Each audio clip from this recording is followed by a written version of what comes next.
Bom dia, amigos do canal Redemptoris Mater. Sejam muito bem-vindos. Hoje nós vamos ao 9º episódio da nossa série Gotas de Liturgia, que tem por base a obra do então cardeal Joseph Ratzinger, intitulada Teologia da Liturgia, o fundamento sacramental da existência cristã. O assunto hoje será o tempo sagrado em que se desenrola a liturgia da Igreja. O caminho da humanidade, que nós chamamos de história, é uma forma particular, especial do tempo, no qual se insere a vida de cada um de nós, de cada pessoa. No Antigo Testamento, o tempo se articulava de duas formas. De um lado, por meio do ritmo semanal, do sábado, o Shabá. Por outro, por meio das festas, sejam aquelas ligadas à semeadura e à colheita, sejam aquelas ligadas ao agir histórico de Javé, como a libertação da escravidão do Egito. No cristianismo, esse esquema fundamental também está presente. Há um ritmo semanal, cujo ponto culminante vem da ressurreição de Jesus, através da qual a nova aliança se fez realidade. A ressurreição ocorreu no domingo. Então, o dia da ressurreição é o novo sábado. A passagem da antiga para a nova aliança é posta em evidência também pela passagem do sábado para o dia da ressurreição de Jesus. No contexto da paixão e da cruz, o domingo é o terceiro dia, no qual Jesus ressuscitou. No contexto do nosso ritmo semanal, o domingo é o primeiro dia. O primeiro dia foi também o dia da criação do universo. A nova criação começa com a ressurreição de Cristo no domingo. É o primeiro dia. O domingo não adquire a sua referência somente se olhando para o passado, mas também se olhando para a frente, para aquele momento em que Deus será tudo em todos. Por isso, muitas vezes, o domingo também foi chamado de 8º dia, por significar o novo tempo que iniciou com a ressurreição e culminará na eternidade. E na liturgia, o cristão já antecipa este momento. Portanto, o domingo contém uma memória histórica, recorda a criação e abre-se para a esperança.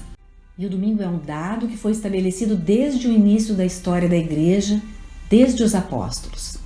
Todo domingo é festa da ressurreição, ocorrida uma vez na história, que liberta o homem da morte do pecado, do individualismo, da incapacidade de amar e de abrir-se aos outros.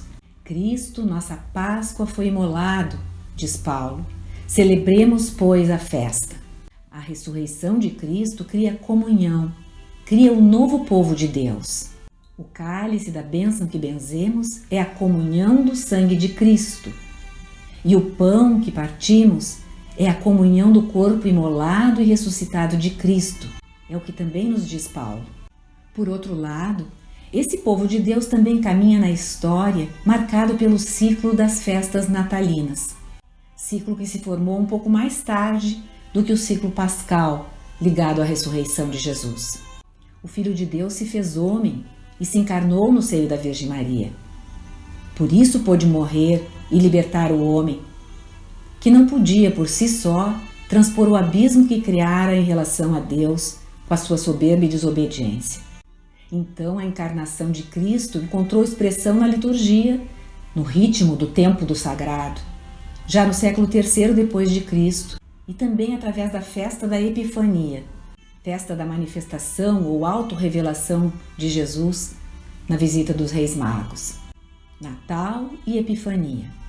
A adoração de Jesus pelos magos se tornou importante para o pensamento cristão, justamente porque mostra a conexão interior entre a sabedoria dos povos e as palavras de promessa da Escritura. Mostra como a linguagem do cosmos, representada na estrela de Belém, e o pensamento humano, representado nos estudos dos magos, na busca da verdade, conduzem a Cristo. Assim, as grandes festas que estruturam o ano da fé são festas de Cristo. Mas desde os primeiros tempos, Pelo exemplo de seguimento a ele, também as memórias dos apóstolos e dos mártires além das memórias da Mãe do Salvador, foram celebradas. O princípio é o de que as festas de Cristo são as festas do único Deus, simbolizado pelo sol nascente, pelo sol de justiça. A luz própria de Cristo iluminou pessoas de todos os séculos, que também elas refletiram a riqueza da bondade de Deus. Essas pessoas têm uma luz proveniente de Deus. Essas pessoas têm uma luz proveniente de Deus, como a da lua ou de outros astros provém do sol. Luz que ajuda o homem a reconhecer melhor a riqueza interior da grande luz de Deus. Esta luz de Deus é que iremos vislumbrar, embora nunca totalmente, somente na eternidade, quando estivermos face a face com Ele. E esse é o nosso tempo sagrado, o tempo da liturgia, o tempo da ressurreição e o tempo da eternidade que entra no nosso tempo da história através da liturgia.